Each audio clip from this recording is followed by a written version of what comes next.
നമസ്കാരം. Raf talks ഫുട്ബോളിലേക്ക് ഏവർക്കും സ്വാഗതം. ഫുട്ബോൾ ലോകത്തെ സൂപ്പർ പരിശീലകരിൽ ഒരാളായ ഹൊസെ മൊറീഞ്ഞോ കഴിഞ്ഞ സീസണിൽ ഇറ്റാലിയൻ ക്ലബ്ബായ എസ് റോമക്കൊപ്പമായിരുന്നു ഉണ്ടായിരുന്നത്. പക്ഷേ കഴിഞ്ഞ സീസണിൽ പ്രത്യേകിച്ച് നേട്ടങ്ങൾ ഒന്നും ക്ലബിന് നേടിക്കൊടുക്കാൻ അദ്ദേഹത്തിന് കഴിഞ്ഞിരുന്നില്ല. അതുകൊണ്ട് തന്നെ റോമയിൽ നിന്നും അദ്ദേഹത്തിന് പുറത്തു പോകേണ്ടി വന്നിരുന്നു. നേരത്തെ ഈ ഒരു ഇറ്റാലിയൻ ക്ലബിന് യുവേഫ കോൺഫറൻസ് ലീഗ് കിരീടം നേടിക്കൊടുക്കാൻ മൊറീഞ്ഞോക്ക് സാധിച്ചിട്ടുണ്ട്. ഇനി മൊറീഞ്ഞോയുടെ അംഗം തുർക്കിയിലാണ്.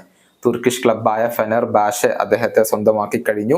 ഇന്നലെ കാണികൾക്ക് മുന്നിൽ അദ്ദേഹത്തെ അവതരിപ്പിക്കുകയും ചെയ്തിരുന്നു. 10,000-കണക്കിന് കാണികളായിരുന്നു ഇതിന് സാക്ഷിയാവാൻ വേണ്ടി എത്തിയിരുന്നത്. ഒരു രാജകീയമായ വരവേൽപ്പ് തന്നെയാണ് ക്ലബിൽ നിന്നും ആരാധകരിൽ നിന്നും ഇപ്പോൾ മൊറീഞ്ഞോക്ക് ലഭിച്ചിട്ടുള്ളത്. ആരാധകരോടുള്ള സ്നേഹം അദ്ദേഹം പ്രകടിപ്പിക്കുകയും ചെയ്തു. മൊറീഞ്ഞോയുടെ വാക്കുകൾ ഇങ്ങനെയാണ്: നിങ്ങളുടെ സ്നേഹത്തിന് ഞാൻ നന്ദി പറയുന്നു. സാധാരണ വിജയങ്ങൾക്ക് ശേഷമാണ് പരിശീലകർക്ക് സ്നേഹം ലഭിക്കാറുള്ളത്. എന്നാൽ എനിക്ക് ഇവിടെ എത്തിയപ്പോൾ തന്നെ നിങ്ങൾ സ്നേഹം നൽകുന്നു. അതെനിക്ക് വലിയ ഒരു ഉത്തരവാദിത്തം കൂടിയാണ് നൽകുന്നത്. തുർക്കിഷ് ലീഗിനെ സഹായിക്കാൻ ഞാൻ ഉദ്ദേശിക്കുന്നു. അതിനേക്കാൾ ഉപരി ഈ ക്ലബിനെ ഇംപ്രൂവ് ആക്കാൻ ഞാൻ ആഗ്രഹിക്കുന്നു.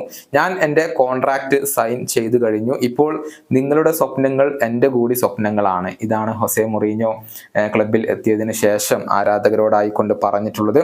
തുർക്കിഷ് ലീഗിലെ കഴിഞ്ഞ കിരീടം സ്വന്തമാക്കിയിട്ടുള്ളത് വമ്പന്മാരായ ഗലാറ്റസറയാണ്. രണ്ടാം സ്ഥാനത്താണ് ഫെനർബാഷെ ഫിനിഷ് ചെയ്തിട്ടുള്ളത്. പലപ്പോഴും വിവാദ സംഭവങ്ങൾ അരങ്ങേറാറുള്ള ഒരു ലീഗ് കൂടിയാണ് തുർക്കി. ഫുട്ബോളിനെ വളരെയധികം ഭ്രാന്തമായി സ്നേഹിക്കുന്ന ആരാധകരാണ് തുർക്കിഷ് ഫുട്ബോളിനെ മറ്റു ലീഗുകളിൽ നിന്നും വ്യത്യസ്തമാക്കി നിർത്തുന്നത്. ഈ വീഡിയോയുടെ അവസാനിപ്പിക്കുന്നു. മറ്റൊരു വീണ്ടും കാണാം.